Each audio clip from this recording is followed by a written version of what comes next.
क्या हमें पीने को थोड़ा पानी मिल सकता है? अवश्य महाराज, प्यासे को पानी पिलाना सबसे बड़ा पुण्य माना जाता है।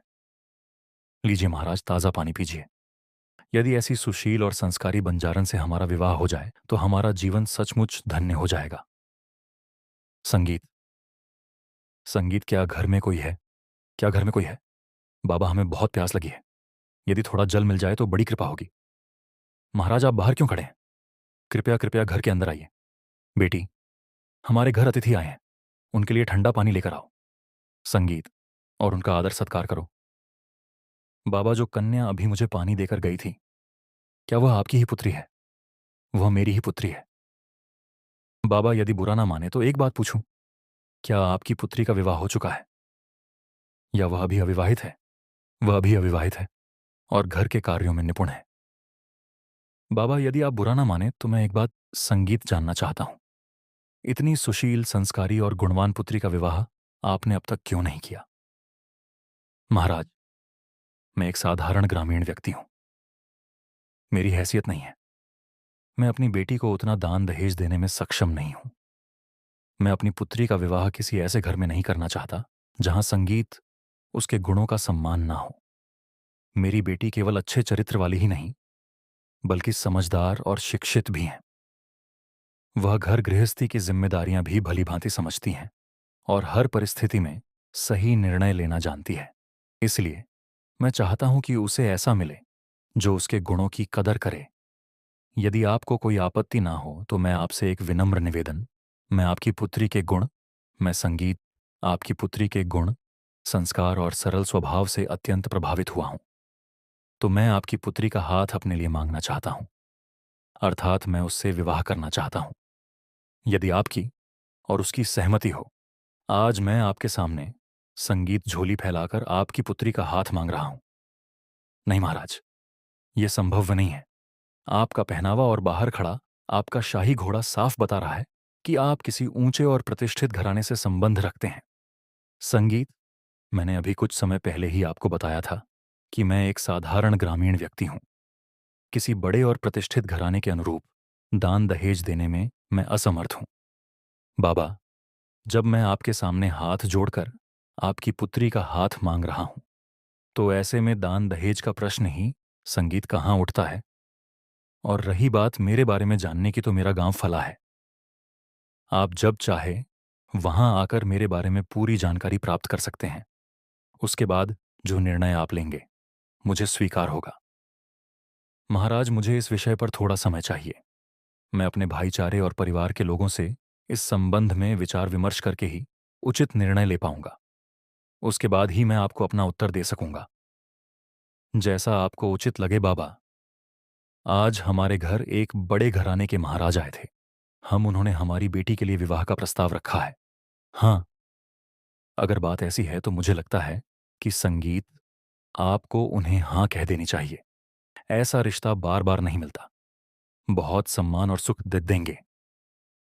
नहीं भाग्यवान, वो महाराज किसी बहुत ऊंचे और प्रतिष्ठित संगीत घराने से थे। मुझे डर है कि कल को कोई ऐसी बात ना हो जाए कि हमें शर्मिंदगी का सामना करना पड़े।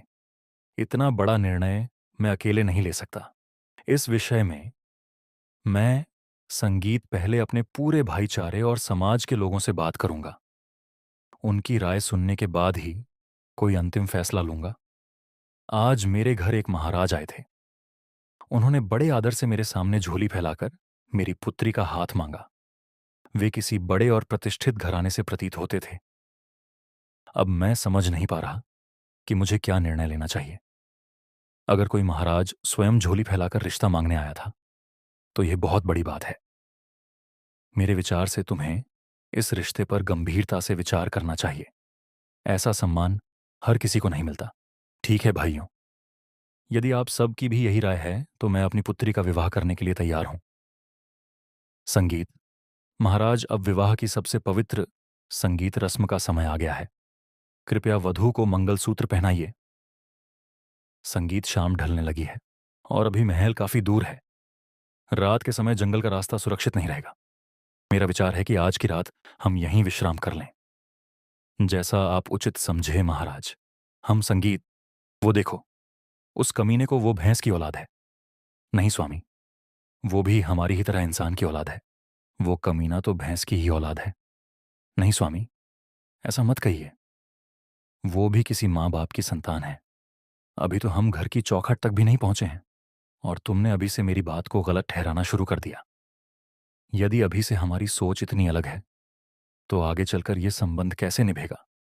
मुझे लगता है कि हम दोनों एक दूसरे के लिए उचित नहीं हैं। तुम जहां जाना चाहो जा सकती हो, लेकिन अब मेरे साथ चलने की आवश्यकता नहीं है। और सुन लो, अब तुम मेरे साथ मेरे घर नहीं आओगी। आज से हमारे रास्ते अलग हैं। यदि फिर कभी मेरे सामने आने का प्रयास किया तो उसका परिणाम अच्छा नहीं होगा। नाक से की जाने वाली आवाज। बहन, क्या बात है? तुम इस घने जंगल में अकेली बैठकर क्यों रो रही हो?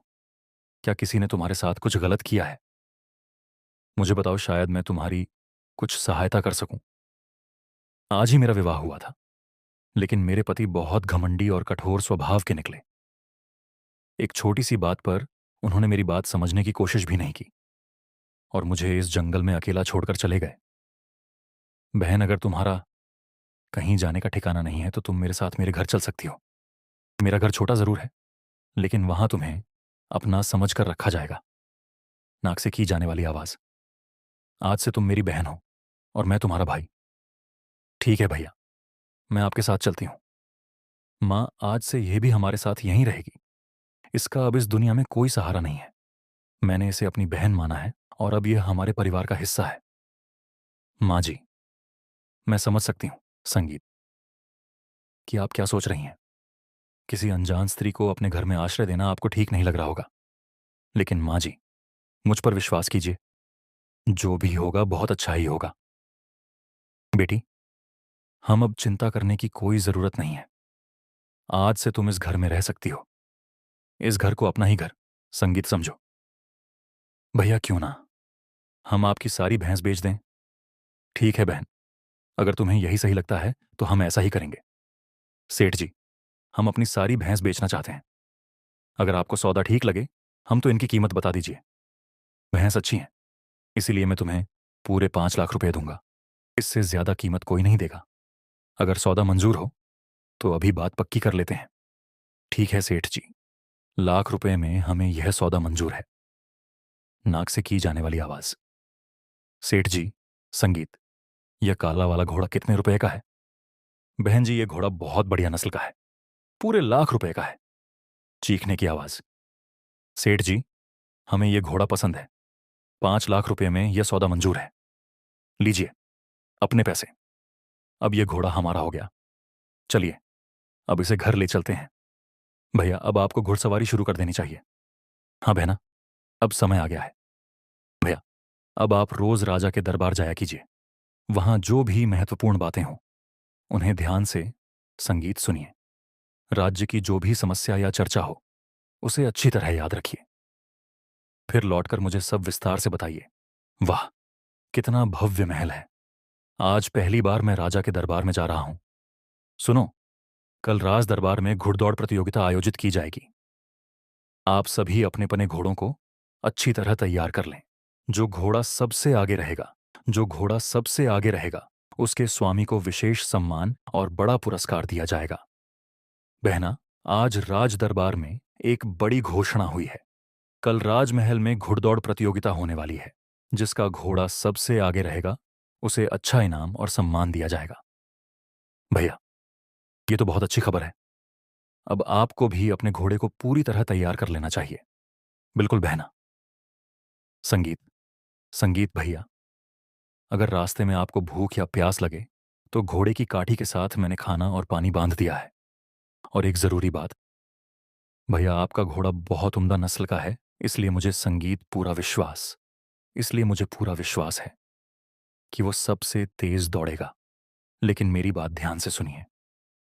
आपको जीतने पर ध्यान नहीं देना है। अपने घोड़े को राजा के घोड़े से आगे मत निकालिएगा, बस उसके पीछे ही रहिएगा। हम और दौड़ के दौरान जो भी बात या घटना हो लौटकर मुझे सब विस्तार से बताइएगा। ठीक है बहना, मैं आपकी बात का पूरा ध्यान रखूंगा। जैसा आपने कहा है मैं वैसा ही करूंगा। सभी प्रतियोगी अपने अपने स्थान तान पर तैयार हो जाएं। घुड़ सभी प्रतियोगी। संगीत, अपने अपने स्थान पर तैयार हो जाएं। घुड़दौड़ प्रतियोगिता शीघ्र ही प्रारंभ होने वाली है। सावधान। घुड़दौड़ प्रतियोगिता प्रारंभ। हौसला बढ़ाने की आवाज, हौसला बढ़ाने की आवाज। हे ईश्वर, ये कैसी प्रचंड गर्मी है। प्यास से हमारा कंठ सूखता जा रहा है। पानी, कोई हमें पानी लाकर दो। पानी, कोई हमें पानी लाकर दो। प्यास से हमारा कंठ सूखता जा रहा है। आंफने की आवाज, जल जल, थोड़ा और जल। ईश्वर तुम्हारा भला करें। वीर युवक, तुमने मेरी प्यास तो बुझा दी, पर अब मुझे बहुत भूख भी लग रही है। क्या तुम्हारे पास कुछ भोजन भी है? महाराज, सौभाग्य से मेरी बहन ने यात्रा के लिए कुछ भोजन भी साथ रख दिया था। कृपया इसे ग्रहण कीजिए। इससे आपको कुछ शक्ति मिलेगी। आज तुमने हमारी बहुत बड़ी सहायता की है। यदि तुम समय पर ना आते तो न जाने हमारा क्या हाल होता।